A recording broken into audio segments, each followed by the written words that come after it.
Hey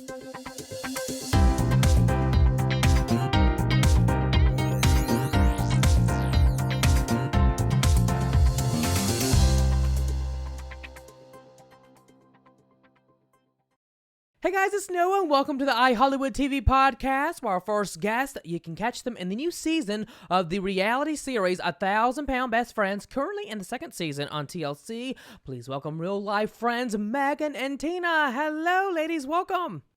Hi. Hi. It's so nice to see y'all. Y'all look fabulous. Thank you. So let's go ahead and jump right into the conversation. So Meghan and Tina, when did the both of you know your eating habits were becoming more than something you could bear? Do you like me to hear first? Meghan, you can take it away. Okay, so I honestly did not have an eating problem when I was younger. My parents actually worried about me being underweight. Mm-hmm. I wore newborn diapers at a year old. It probably wasn't until after puberty till I started putting a little weight on, but they weren't too concerned. I had a bike wreck, and I kind of hit my pituitary gland or whatever, and from there I just started kind of little weight here and little weight there. Still nothing to be concerned about. Mm-hmm. I think just things happening in my life may have affected me turning to food. That's the only thing I can think of. I didn't really get extremely big until I was like 20. Mm-hmm. Tina, how about for you? Would you like to share? I didn't realize I had a problem until I was grown. I am a binge eater, so I can do really, really, really, really well. Yeah. And then I am a stress eater, an emotional eater. So if things get to where I just can't handle it, I go into a binge, which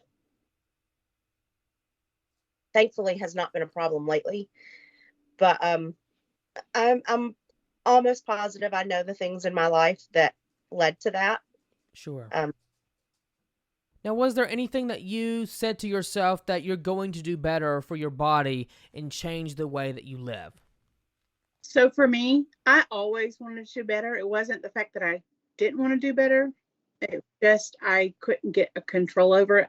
You know, I've tried so many different types of ways to lose weight throughout my life, whether it be, you know, gimmicks or pills or whatever. But at my biggest, I had to come up with a conclusion. I'm going to die this way, or I might be a little bit embarrassment on TV.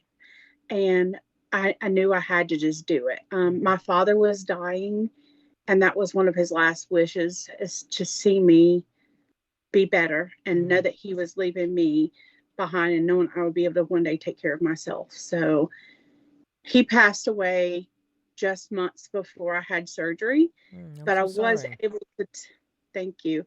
I was able to tell him, Daddy, I'm going to be okay. I'm doing this. And I was able to tell him I was doing the show. Now, was there ever a specific food that the both of you craved the most before making, you know, the commitment to lose weight, Meghan and Tina? I like food. Yeah. Me too, though. I love food. My go-to things are savory foods. Of course, I like sweets, but it's not my trigger food. Yeah. I'd have to say things of like potatoes. You know, I love a good French fry or potato salad, as most know these days. I'll take a potato any way you can give it to me. Oh, I love French fries. It's my favorite thing. They call them cancer sticks, even though I'm like, what? Really? I mean, I love it. I could eat a McDonald's French fry all day long. Give me a large, you know? Right. Now, Tina, how about for you? My trigger food right now is cereal, but the thing that I have the most trouble staying away from is chocolate and sushi. Now, what foods have the two of you completely, you know, now had to wipe out in order to make a change in your weight loss journey? Was there ever anything that you completely just had to say, I cannot eat this? Potatoes, but I'm trying really hard just to cut my carbs down. Yeah. So anything carby or starchy, you know, even though it's a good vegetable, I say that wrong, I know. But, you know, I have to stay away from the corns and the carrots. I try to stay toward greens. Rice. We love rice, but we're trying our best. I love how and you bread. say rice. Rice, you know, so Southern, you know. Say it again. It's going to be a ringtone one day. White rice. Yeah. Oh my God. Tina, how about for you? I'm the cook, so Yeah. everything that she just said. I mean, we're just trying to go really low carb. Right. So any of the bad carbs we've cut out unless it's like a really small portion. Because you still need a little bit of carb. Yeah, I wouldn't little cut it bit. completely all out, you know. But now, Meghan, we see how challenging it is and a process to conquer a weight loss goal as it is for anyone. But to the people that do not know what it's like to go through what you've been through, you and Tina, what would you say to them? Don't give up. And just because you have a bad moment doesn't mean that you're a failure. I'm going to get emotional. As we all know, I cry. I've been very hard on myself my whole life. And I'm learning to not do that. If you mess up one day, don't wait till the next day. Just say, okay, I messed up this meal. Right. Start back immediately. That hour, that second you realize you've messed up. Don't wait till the next day or the next Monday, because that will turn into weeks and weeks and weeks. Just get back on that horse and do it. That's such great motivation. If you do mess up, every day is a new day. It's a new beginning and a new chance to start over. As long as you got breath in your lungs. And to have a friend like Tina, and then Tina, you have Meghan, great friends right here to help support each other along the way, along with having the people that you love in life, you know? Absolutely. Yes. Makes it so much more easier. Now, you both were part of the first season of 1,000 Pound Best Friends, and now we're back in the second season. How have we seen the two of you evolve and take in more wit and knowledge in this new season that viewers will watch this year on TLC? I just learned that I just needed to be myself. And I brought that into the second season. The first season, I held back a lot because I was just scared of, you know, embarrassing my kids and what people would think, because I'm very opinionated and very sarcastic with my humor. Nothing wrong with that. Well, a lot of people, my whole life growing up, a lot of people didn't handle it very well. And so I just didn't want the backlash. But I talked to everyone in my life, and they all told me that it would be better if I just let loose and just let everybody see who I am for real. And that's what you're going to see in this season. I love that, Meghan. So for me, this is a complicated question because, like, I'll be honest with you. Before I moved in with Tina, I was in a very dark place. I had just lost my father, and I lived with my mom and dad my entire life, except for maybe a year. And it was kind of like I was just in this shell and just my own little world and own little bubble. I was afraid if I did go to the store, I would go outside of the city so that nobody I knew in my past would see me. So my mom would drive me late at night to Walmart's, like 10 o'clock at night, so that no one would be there. And we would go an hour and a half away, and I would use the cart. So for me, you know, it's been an emotional roller coaster, and a lot of people say that I cry a lot. I've had a lot of traumatic things happen to me in life, and I'm learning that it's okay to be yourself. It's okay to cry, and you know, I hope other people can realize that too. You know, Absolutely. It's okay. Expressions. You're human, and sometimes crying is a way of like letting go and improving yourself. Now, Meghan, a lot of viewers, they're having mixed emotions on the recent episodes of Season 2, making you out as if you're this villain, that you're lazy, that you're using Tina. They're not happy at the fact that you and your fiancé are staying with her.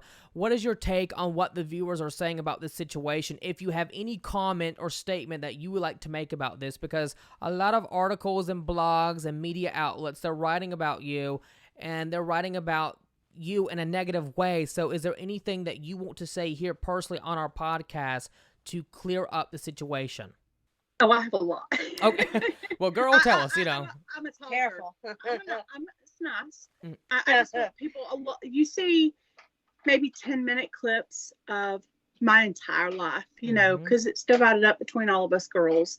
And what viewers don't realize is some of them have never seen me in Too Large, which is the first show that I aired on TLC, of where I come from. Like I said, I lived with my mom and dad. I had congestive heart failure and was on oxygen 24/7. I was on my deathbed. I am working very hard to get to a better place so that I can live on my own. But in the meantime, me and Tina are like sisters. Like, we grew up together. She wouldn't have it any other way but to have me here. It was her idea for me to come here.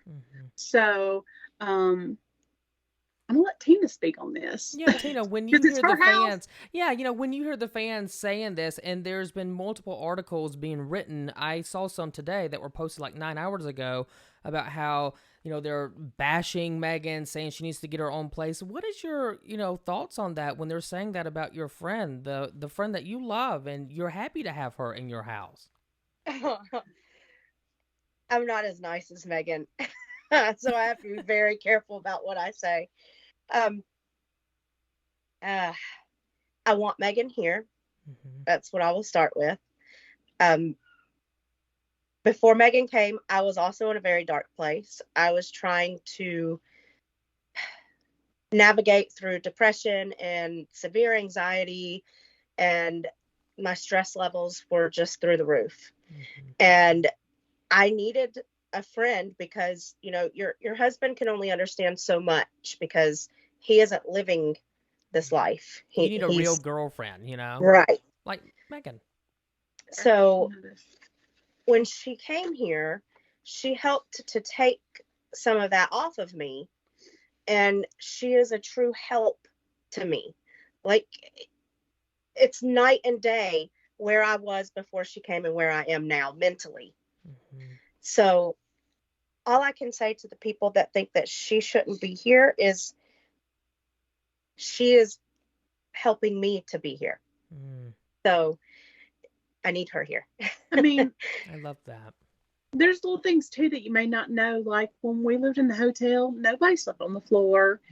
As a matter of fact, the reason why the kids slept in the opposite side was because you wanted to separate adults from children. Well, my daughters preferred it that way. They didn't want to be in the room with me and their daddy. I have teenage daughters, and they want their space. So, as every teenager would, Right. And so they wanted that. It was their choice to go into the other room. And when people question, why didn't I get my own room? It's like over $6,000 just a month. Who has the money to pay that long for a hotel room? People, inflation. Right. If I did, I wouldn't be living in my friend's basement. Right. I can afford $6,000 a month on top of my other bills, And what people don't see is I helped out a lot in that room too. I was the main cook. Most of the time, Tina's the cook here at the house. Yeah. But in the hotel, I took over that. I did the cooking and things in the hotel. Now, Tina, how long did all of you have to live in the hotel room before moving back to your house? Because the reasoning why y'all were living in this hotel was because of a pipe that burst in the home, right? Yes. We were in the hotel for 3 months while they repaired the house. Because the flood completely destroyed the downstairs and the flooring upstairs. Wow. And I'm sure that you guys were scared, how much weight can the floor take with water on the floor before you fall through? Yep. I was not comfortable walking around upstairs at all. Yeah, I don't blame you. I wouldn't be either. It was like a rainforest in my room because my room and her older daughter's room is the ones downstairs, and the bathroom is right above it, and it kind of just seeped through the ceiling, and so it was kind of raining, and I was like, scary. Now, how much stuff got messed up in the home, like as far as personal belongings? Pretty good bit. My daughter's room, the pipe that burst was right over my daughter's room, and so she lost everything. She had to replace everything. Wow. from her bed to her nightstand to her drawing pads, like everything. Now, Meghan, as you have stated that you've been in a dark place, how dark has it actually gotten for you, and what are some of the things that you're currently working on right now to improve? Yeah, I have struggled with a lot of things, like I said, I lived with my parents most of my life. So Sure. going from seeing them every single day and feeling, that protection of that, to my dad being completely gone, me not seeing my mom but maybe a couple of times a year, has really took a toll. I'm I'm working on my debts. Mm-hmm. So that is something that I Me struggle with too. as I think we can all relate to that. yes, A lot I'm of people really are in debt with the inflation. yes. So I have a lot of debt that I'm really working on fixing. But also this year I found out that I have enlarged thyroid glands, which affects my weight loss. I discovered it just by doing an MRI because of pain, and they found that I wasn't even looking for it. And then I have PCOS, Wow. which also affects weight loss. And then on top of that, I have COPD, which I take steroids constantly because of my lungs. So it's kind of a lot of stuff stacked up against me, but like I said, I'm not giving up. I will have, I will, I will get to where I want to be one day. Absolutely. And it will be the greatest season of all to see on the show. And, one great thing that we're going to get to see this season on the show is we will see you shop for a wedding dress as you're planning to get married. How big of a moment in your life is this for you? Well, without giving away too much information, Does it happen or does it not? maybe not. But it is a subject that comes up, and we will be trying on dresses, as you've seen in the preview. Yes. Um, And then we end up seeing Tina asking you, is this what you want to do? Is right, this, do you love this man? And I guess right. we will wait and see what happens. But I Yeah. think, at least I thought in the trailer, Meghan, it was so nice to see you happy and you're trying on dresses. And, that's every woman's dream, is to get married to the love of their life and, to go try on dresses and, to eventually start a family. So I just wanted to make mention of that because it seemed like a really sweet moment for you. It was bittersweet because I never in a million years thought I'd ever fit in a dress.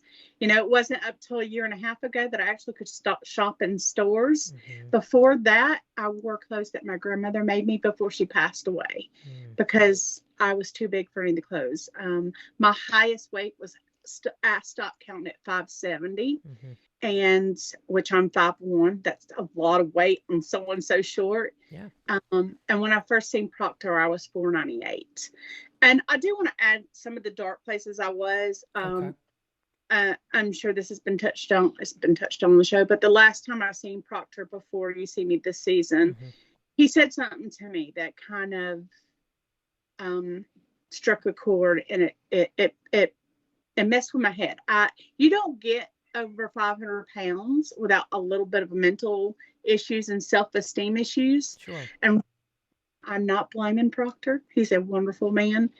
But because my brain works the way it does, what he said will twist the words. So when he says you have the potential to be the mostly successful patient, I took that as you're a failure.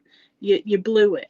All these things went rushed to my head, and that kind of spiraled me out of control for a couple months on top of the flood happening. So us having to live in a hotel room with not a kitchen and having to, compromise the food choices, and then having that in the back of my head. That was one of the dark places I went to as well, on top of everything else that I was dealing with. That was why I was really insecure about going to see Proctor again, because I was like, in my head, protect yourself. Right. A protective mode of like, I don't want to go in there, and I know where I'm at. I don't want to go in there and hear in my head, you're a failure, because I didn't know if I could handle that more. And in the premiere episode, we see you visit him and you have to walk out because you're very upset. And it looks as if maybe he's smirking at what you're telling him. Was that the reasoning to why you said, I can't do this, I need to get up and leave right now? Correct. I know he may not even, sometimes, I'm not throwing him under the bus because he's a wonderful man, but sometimes we speak or we may make a face. And I'm learning this because sometimes I will have a tone and Tina will be like, your tone's off. Or, we'll have a conversation. Yeah, I say it that nice. Mm-hmm. She don't say it that nice, but she'll be like, is something wrong with you? And I'll be like, what are you talking about? I'm just being normal. So I think sometimes we verbally speak or make a face. We don't even realize we're doing. And maybe he really didn't even realize he was doing the smirk or the kind of chuckle. But honest to godly, it crushed me. I thought, I'm here pouring my heart out to you. And I got that back. And so that's when I said, I can't do this. I need a break. I was ready to just, like, I was here to pour my heart out to you and say, I know I've messed up. I've been in a bad place. I'm not blaming you, Mr. Proctor, but I just want you to know, because the way you said what you said, I twisted it in my head to beat myself up. And so I was hoping for him to say, hey, we all have ups and downs. You're not a failure, and I can help you. We're going to get back on track. And we will get through this, That's what I was hoping for to begin with. Instead, I got that impression, and I was like, and that's when I was like, my panic mode, fight or flight, as Tina said, set in, and I jetted. And you were like, girl, come on, we're leaving. We can't do this now, It was actually me. It was actually her. We have like this telepathic. When he did that, I immediately knew. It was just like, oh, I knew that it was not going to go good from that point. Yeah. And so I looked at her and gave her a look. And that's when she responded, I can't do this. I've got to go. And that was a big moment that happened so far right now in this season. Now, last question. We are in 2023. It's so hard to believe that February is almost here. We're almost done with January. But do you have any goals set for yourselves as far as visioning, where you would like to hopefully be in your life by the end of this year, Meghan and Tina? Oh, absolutely. We actually have some projects that we're working on right now. We're both big gamers. So we're trying to do streaming together, me and her husband. We just started that on Twitch. And then we are doing a podcast together I guess it would just be like a flashback of the past type podcast. Yeah, it's the flashback podcast. It's fun for nostalgia. And then for me, I love to craft. And so I'd like to take my crafting to another level and maybe one day have my own like jewelry boutique or something. Maybe go back. Lovely. That would be, you got great goals right there, Meg. I hope so. I'm trying to get out of the hole. I'm working on it. Tina? I have a book that I'm writing right now. And I hope to finish that by the end of this year. I mean, hopefully far before the end of this year. And I do photography. So I have a shop for that. Meghan and Tina, thank you so much for a great conversation. So nice to have you ladies on the podcast. It was such a fun time, a real conversation, and I'm so glad that we could clear up the situation about what the media is writing about you, Meghan. It's so not cool, but be sure to catch the second season of 1,000 Pound Best Friends on TLC, and if you've cut cable like me, you can watch it on TLC Go. That's the TLC app, available on Roku and Apple TV and wherever you consume your app downloading. But thank you so much. It was a lovely time. I do want to say, if you don't have TLC, you can also catch it on Discovery Plus. That's right. And they have extras on there that you don't see, which are really fun to watch. That's a great plug. Yes, Discovery Plus is the way to go as well, you guys. So you have multiple options on how you can watch the show. But so nice to meet y'all. Y'all are some of my favorites from the series. So it's just so great to see y'all. And thank you so much for doing this with me. I had a blast. Thank you for having us. Hope we come back soon. Yes. Welcome back anytime. Absolutely.